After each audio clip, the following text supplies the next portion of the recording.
はようございます。笹です。ですね、本日はフランスの方に買い物に行きたいと思います。現在ジュネーブというかスイスに住んでいるので、わざわざ国境を越えてフランスまで買い物に行くっていうのはちょっと日本の感覚から行くことちょっと考え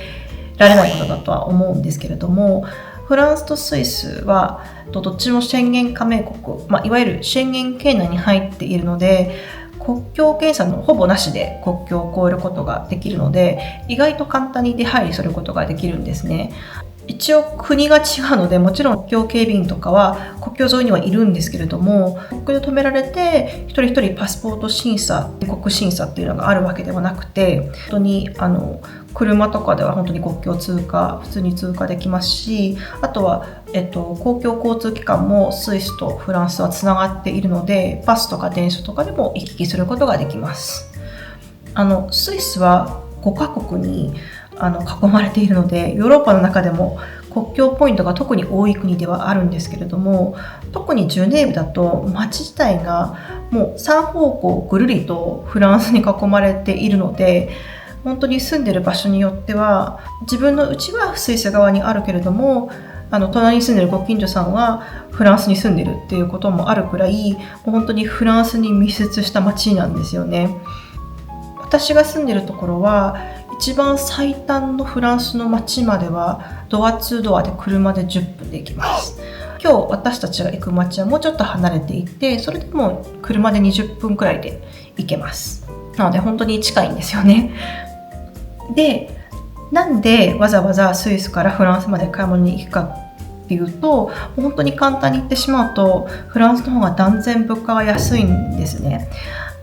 スイスは EU に加盟していないっていうこともあるし、あと国が小さい、そして独自の通貨を持ってるっていうこともあって、もう本当に、いろんな理由でやっぱり物価が高いんですよね。例えばスーパーで卵10個スイスで買うとだいたい6、7フランくらいするんですけれども、フランス側に行くとだいたい3、4ユーロくらいかな。なので3割くらい安いんですね。最近だとフランスもインフレが結構進んでしまっていて、前よりは若干高くはなったんですけれども、それでもやっぱりスイスと比べると安いんですよね。特に車があると本当に行き来はしやすいので、ジュネーブ住民はかなり頻繁にフランスに買い物に行っている方が多いと思います。特に家族が多い方、あと子供がいる方などはやっぱりスイス側にいると物価も高いし食費もかさんでしまうので、フランスで買い物をしている方がかなり多いと思います。私とパートナーは2人だけなので、私も結構自炊をすることが多いので、食費はそこまでかかる方ではないとは思うんですけれども、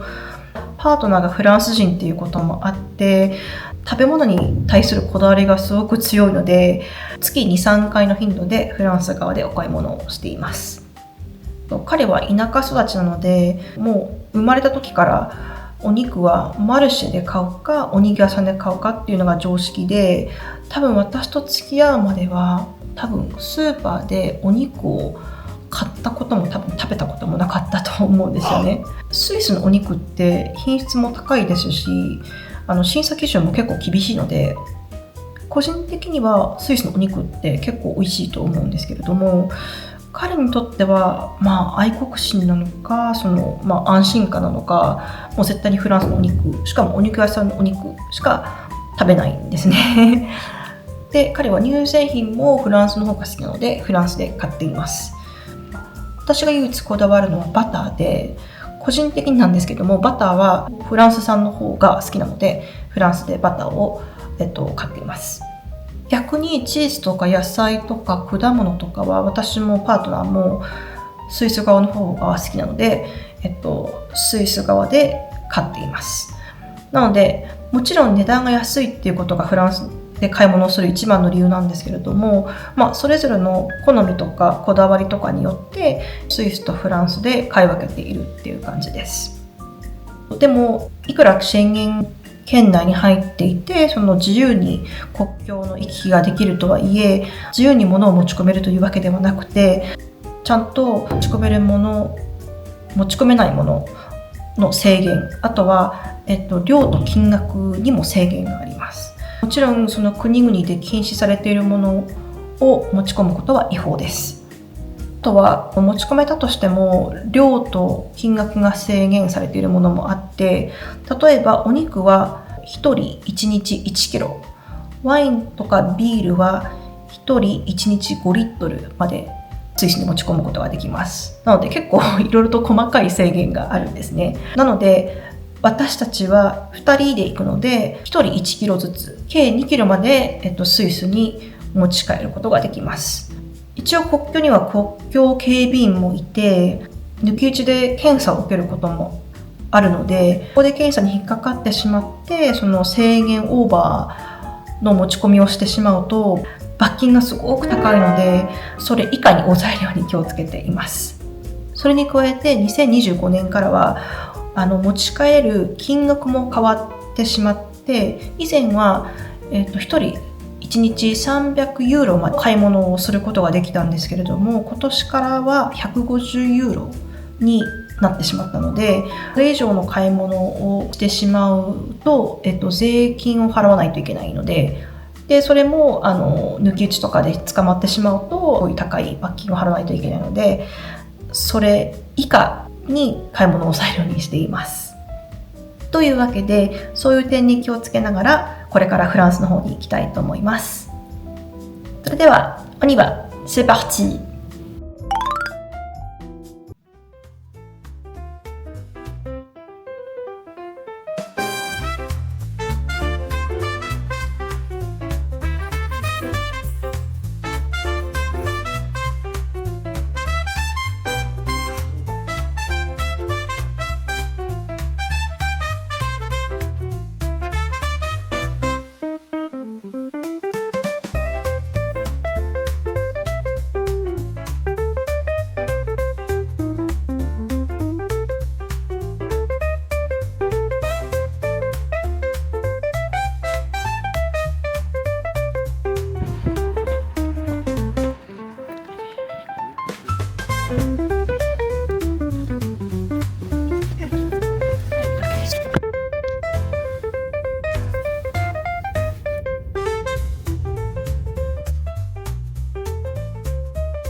4 croissants, 4 croissants.